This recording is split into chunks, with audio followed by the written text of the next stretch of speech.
Imagine flipping a switch and instantly losing control of your body. Well, that's exactly what happened in this interview. One of the guests who had deep brain stimulation, DBS surgery, actually turned off his device in real time, and within seconds, you could see his symptoms overwhelmed him. It was one of the most powerful moments I've ever witnessed. A couple of months ago, I hosted a DBS interview for Parkinson Canada, where two individuals shared their honest experiences with me, the good, the bad, and whether they had any regrets. It was such a compelling conversation that I knew I had to share it with you. So if you've ever wondered what life is like after DBS, or if you're considering getting it yourself, stay tuned till the end to see that moment for yourself. Let's dive in.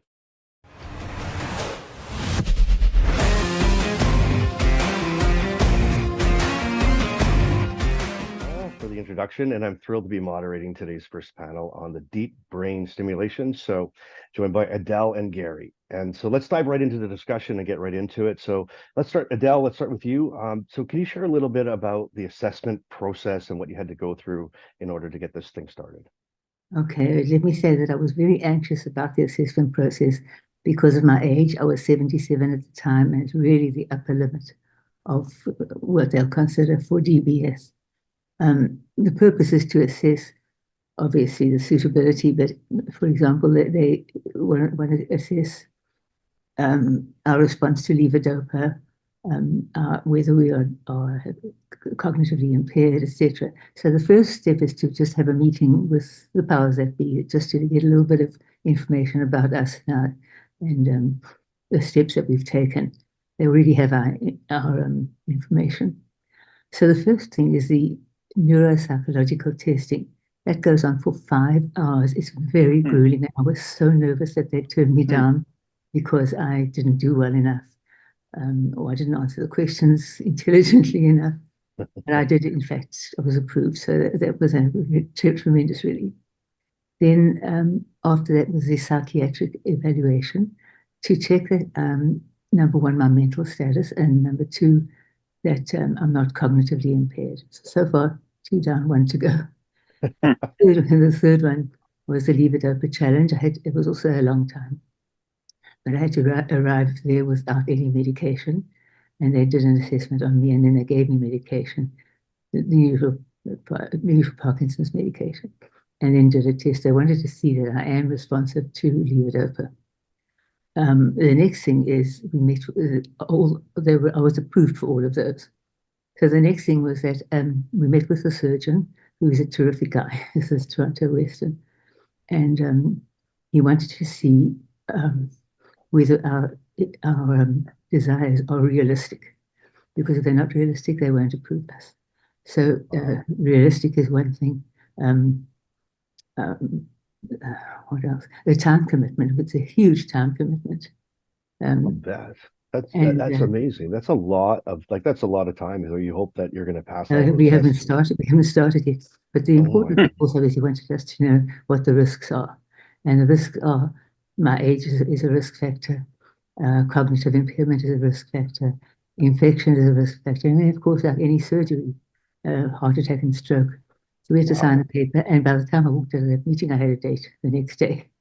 That's so much to consider, and and I think Gary, I'll ask you this as well. Like, there's that having heard all of that.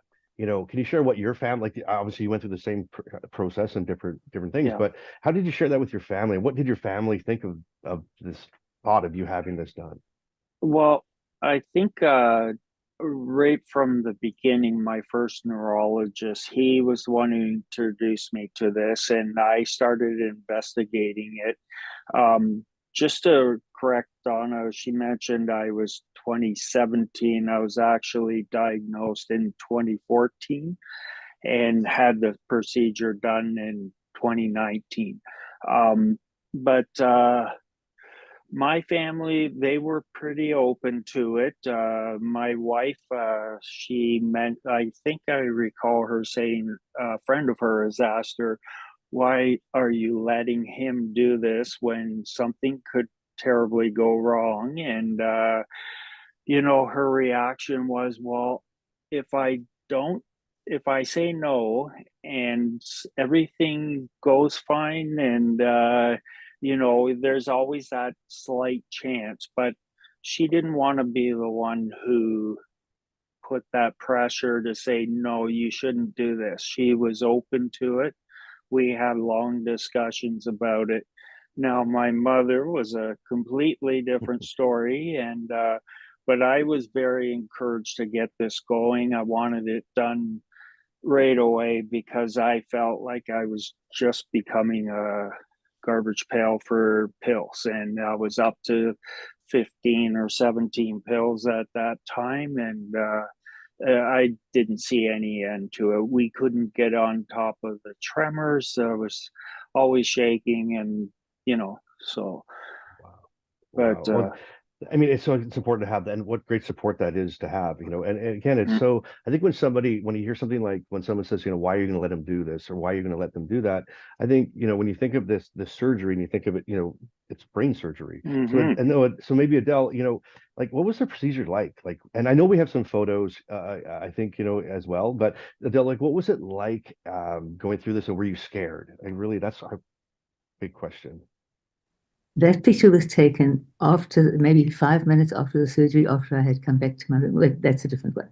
That one was taken before. Okay. It's called a halo, and it's attached to my head in the front and the back, and you can see it presses into the forehead a little bit. But they do that so that they can attach you to the bed without, so that you don't move your head. Are you Um, smiling? Are you actually smiling? Or were you not scared, Adele? I wasn't, it's funny, I was not at all scared. For some reason, Wow. I'll never understand. I was excited. I was actually excited right through, beginning to end. Wow. And I made up my mind that I wasn't going to let pain get the better of me. I was just going to do some deep breathing and, keep myself calm. And I was successful in doing it because the whole thing is done not under anesthetic. And there are some painful parts, but I managed them. That was 5 minutes after the surgery. I was so excited and I was so happy that I came out alive. And it was That's successful. awesome. That's amazing. That's looks so good. And Gary, did your procedure go smoothly? At Well, it went smoothly to a point. I did have a few situations there for some reason when they were cutting the side of the head and pulling the scalp back. The little painkiller injection they gave me didn't seem to take. So I was like, at one point, I was kind of screaming loud, and like they ended up putting more injections in to cut the pain down. And then one of the things about this surgery is being awake through the whole thing, which creates I mean, for me, I just was over with too much anxiety. I really stressed myself out. But a good example of this was when they placed the electrode into the left side of my brain. They turned it on to see what if it was working and everything, and they could tell by the look on my face something was wrong. I couldn't say what it was. All I wanted to do was cry, and I just had, it wasn't because I was in pain, it was over, just overcome with emotion. And he kept asking, the surgeon kept asking me, are you feeling dread? Well, I couldn't think of what the heck dread meant, and they shut it off. They said, well, what was going on there? The look on your face was horrifying. And I said, well, all I wanted to do was cry. And they pulled the lead out. They weren't sure if it was the lead or what, but it ended up being, they, from the MRI machine right beside them, the scan, they realized they were 2 millimeters out of being in the correct spot, which that's why they want you awake so they can see what's going on. It must have hit a spot that controls all your emotions or whatever. But so once we got that right spot and everything was moving along fine, then amazing, yeah. amazing. So That's amazing. And I guess, again, part of that, wow, can be scary, but you both kind of came through it, and I understand that. I understand there's two parts of this, right? There's getting the surgery, and then Adele, and I'll start with you, is now then after you get that done, now you have to go through a programming experience. So and I understand that, it took several months to get that right. So we kind of tell us a little bit about that? Well, first of all, we didn't even know what it was until we actually went there. The programmers are experts. I mean, it's all done through computer. And when they did the surgery, they collected information by asking me to do things and recording the best level of it. So, for example, let's say count up to 10, count up to 10 louder, count up to 10 louder. And then they found the balance and keep it. So the programming used that information to set me as a starting point. But what was frustrating about that is that we're only there every 6 weeks. It's a different person each time, but the main doctor comes in at the end. But it took him about 9 months to get me right, and I'm really in good shape now because of that. Oh, wow. And Gary, what about you? What was your programming? What was that Well, like? we started off and very slowly. I was having a lot of difficulties in the beginning, and so they kind of every week I was going in for 5 weeks in a row. Every week they'd send me home and say, okay, well, just bring it up 1 point one day, then go to the other side, bring it up until we can get you up to the right level. Then the pandemic hit, and that kind of shut everything down for a while. So I was back to doing phone appointments with them. And I think it was around the after the 2 year mark, I finally got back in there. And one of the nurse practitioners, Alex, he's an amazing person. He redid all the settings. I walked out of there. I walked up Bathurst to the subway, and I was just like skipping. I was so happy. I felt so much of a difference. And ever since then, it's just been, I've been back golfing, running, and cycling all the time. And, I really feel like I've got a good part of my life back.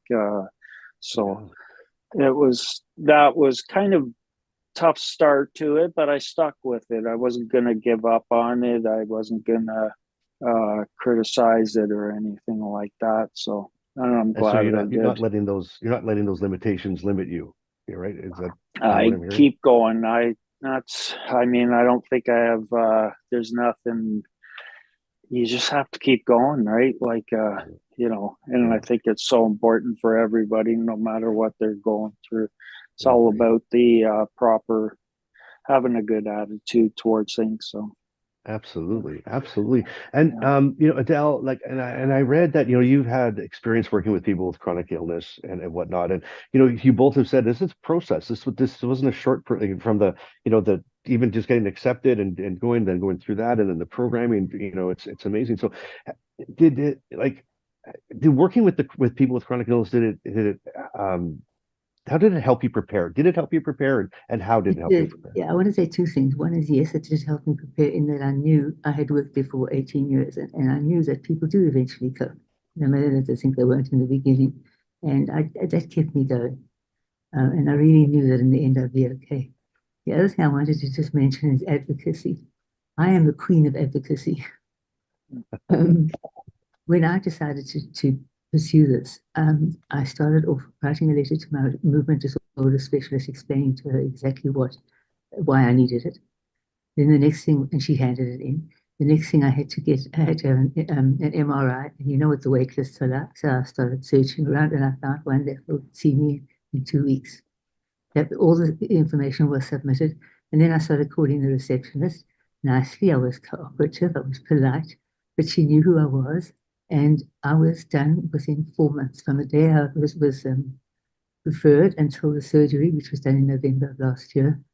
And I think because of my advocacy, I really pushed myself, no, nicely, politely.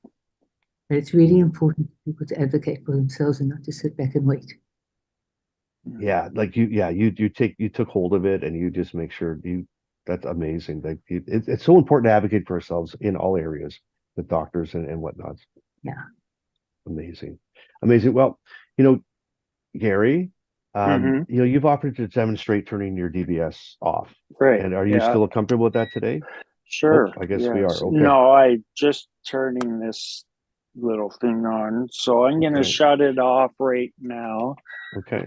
And usually the first thing that starts is I can feel it in my voice, and the tremors are it it That was fast.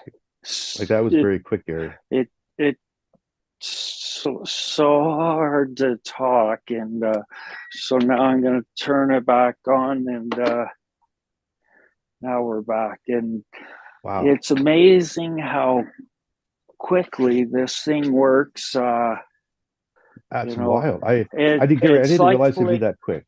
it's like flicking a light switch.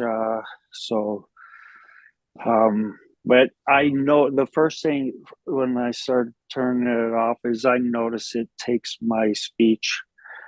It's so hard to try and talk and with this thing off, and then once it comes back on, away we go again. So It was amazing to me how quickly the symptoms came back, and then how quickly they went away. And yeah, that was amazing. yeah. Do you still have to take pills as well, or is it just? Yeah. Is that for me or? Sure, Gary. Yeah. Okay, Yeah, sure. Gary, I'll ask you both. Yeah. So I'm still taking levodopa pills. I'm on 7 a day. Then I'm also taking some other pills to help with the fatigue and for cognitive issues, low attention span, and I don't drive anymore. So there are, other things there with Parkinson's. There's so many non-motor symptoms, and it's amazing how all Wow. these people think of rigidity, slowness, and shaking, but there's 20, There's so at much more. least 20 other things There's going so on. much more. I agree. And Yeah. thank you so much for doing that.